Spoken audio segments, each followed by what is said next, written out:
Assists, a helping hand with your land. Guys, Neil from Essex here. We're out today to run the TrailBlazer front mower again. I know this is something that guys have been really interested in lately. And I've got a little bit of work to do out here today that I think is good for one of these. We've got two areas to work through here. First is this open field. Do a little bit of mowing in here and see how it works here. This is one area that initially when I first ran this, I was a little skeptical that this was very good for. And then once we get through this, I have another area behind the tree line over here. A lot more difficult area to work in, which is where I think this mower is really going to excel. So we're going to start here in this open area. Start mowing and do a little bit of work. So the one thing that I feel like I don't love on this style of mower is it doesn't float super well. So I can't really just take my front loader and float my loader and expect the mower to contour up and down on the ground. I kind of have to hold it up off the ground just a little bit. So it's not something that you're going to do really well if you've got, say, like pasture grass to go out and mow and that kind of thing. It doesn't want to float and contour very well. So it looks like back here when I came around this corner, my blades bottomed out and slowed down a little bit. So I just got to get it back up and let my blade tip speed get back up again so it cuts this stuff off. This is probably about 6 months. It's been a long time since this field's been mowed, so it's a lot of sticky weeds. I do like here that I get to some of these variations, like because I'm looking forward to where I'm going, not mowing backwards, you know, I'm paying attention to what's in front of me. And as I see obstructions and that kind of stuff, it is a lot easier for me just to pop my loader stick. Whoop, and bring the mower back up again. Before in the last video, if you go through and you kind of do the math on one of these and look at how much hydraulic horsepower you're delivering out to the mower and how it's significantly less than what a PTO-driven rotary cutter would be, you don't have the power in one of these that you do coming off the back of your tractor because of the inefficiency of hydraulics and heat loss and the fact that the pumps aren't really sized to make 100% use of the engine. But there's nothing that I'm doing out here that's necessarily causing this thing to bog down. So, you know, even though I'm on a 50 horsepower tractor, any machine that's able to drive this power pack adequately, say in the 30 horsepower range or so, is going to get the same amount of performance that I do in this bigger tractor.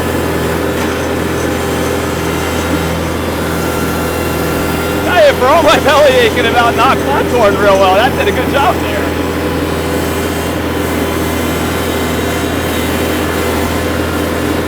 One of the things that attracted us to this particular vendor, make no bones about it here today, is that these guys will allow us to sell these things to you no matter where you are. So a lot of companies have territorial concerns with this kind of stuff, but Titan will allow us to service you no matter where you're at. So if you're interested in buying one of these, we're more than happy to sell one to you. We have several of them in stock, both the mowers and the power packs. And our guys do know how to work up the hydraulics on these things properly to be able to talk you through that. That's one of the big concerns of these mowers is you really do need to get them plumbed in properly. So obviously, like we talked before, we prefer the power pack for sure. It's going to give you a cleaner plumbing isolated from the tractor. You have a heat load now that's off your machine and is back in the power pack. It's over 90 degrees outside here today and I'm running my tractor wide open. You don't need to have that additional heat load from the mower being dumped back into the tractor. So setting it up this way is really our preferred way to do it. It also makes it really easy for us to take one of these things, package everything together, set it all up for you and ship it out in a way that you can take it and pin it right onto the back of your tractor. It is possible and it is less expensive to plumb one of these off of a rear remote or a third function kit and return the flow back into sump. Like I said, for several reasons, it's just like our less preferred way of doing it for us, but this is the mechanically it's not quite as good, and it's certainly not as easy if you're not confident in, tapping into hydraulic lines and that kind of thing. This is a way that we can put everything together and send it right out to you in kind of a plug-and-play manner.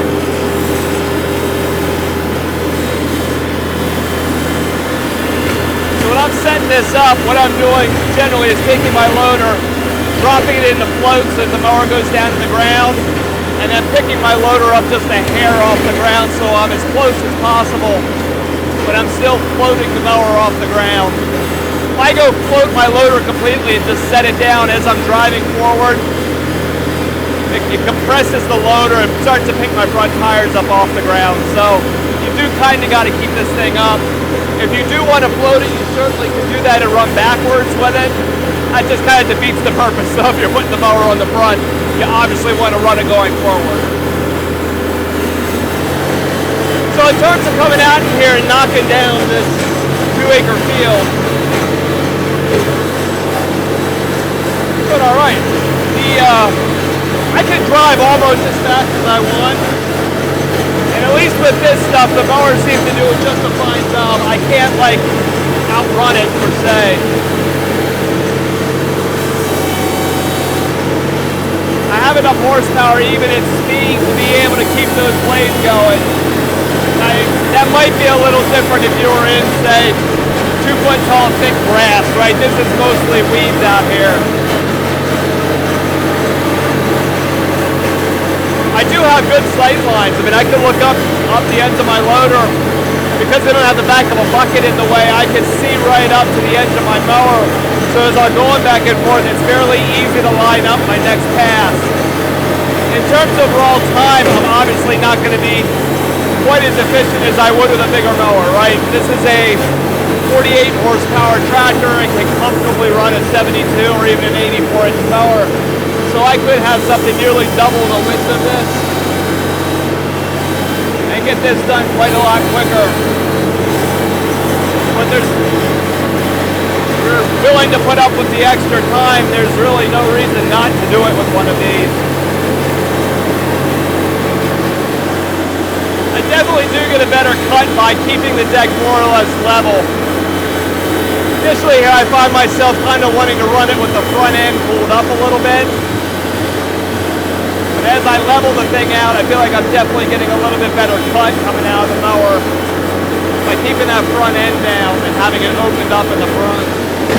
There's definitely a little bit of technique here, just some time to get used to running this. It's not quite like a regular rotary cutter that you just drop on the ground and go. One thing that I might consider doing personally is I'm likely going to end up with one of these is adding a hydraulic pressure gauge to one to kind of give you an idea of how loaded up that mower is. That's a feature that you sometimes see on the bigger expensive skid steer ones. Having a little inexpensive gauge out there might give you a little bit better idea of what the mower is doing. I'll keep on saying this, that it's so quiet. And that doesn't tell me exactly what's happening out there, right? I don't hear the banging around and that kind of stuff from it as I'm coming into obstructions that you often do from other mowers. One thing I'm always a little conscious about with this thing is my camera guy over here. This thing does seem more apt to throw stuff than what a traditional rotary cutter would be, just because of the ways that you're kind of always lifting it up and floating it around, and it bounces off the ground a little bit more.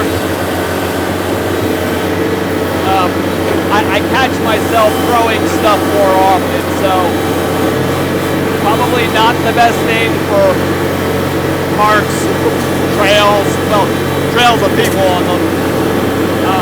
That kind of thing. You just want to be mindful of what you're around. Just in terms of speed here, like I said, I can cook along as long as I'm not hitting things and causing the blades to slow down. Power-wise, there's nothing stopping me from going almost as fast as what I can stay in the seat.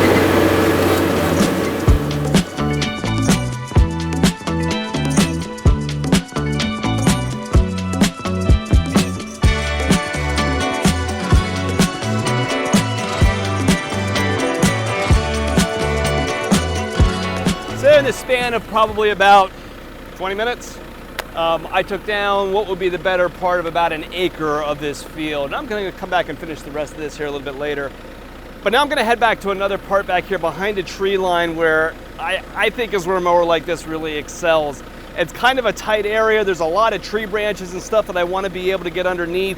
It's not just this wide open mowing, right? It's the tight areas where an implement like this can really excel.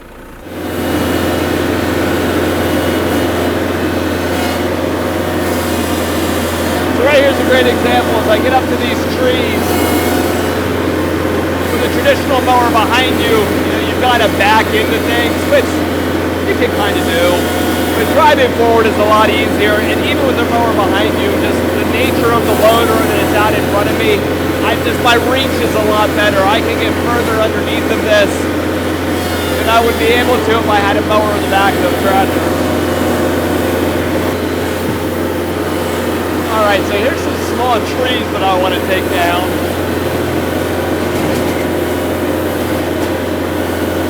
Just get up against the base and push gently.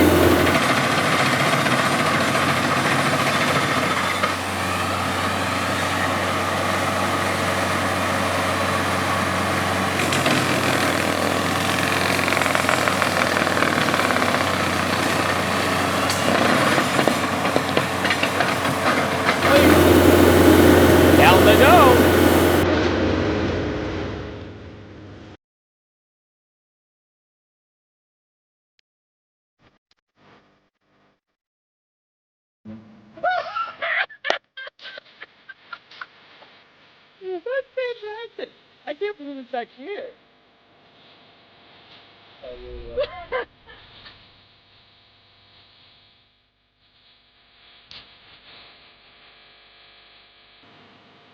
This is not going to come out willingly. I am in. I had dug a trench back in here and I thought I was around it, and I'm not.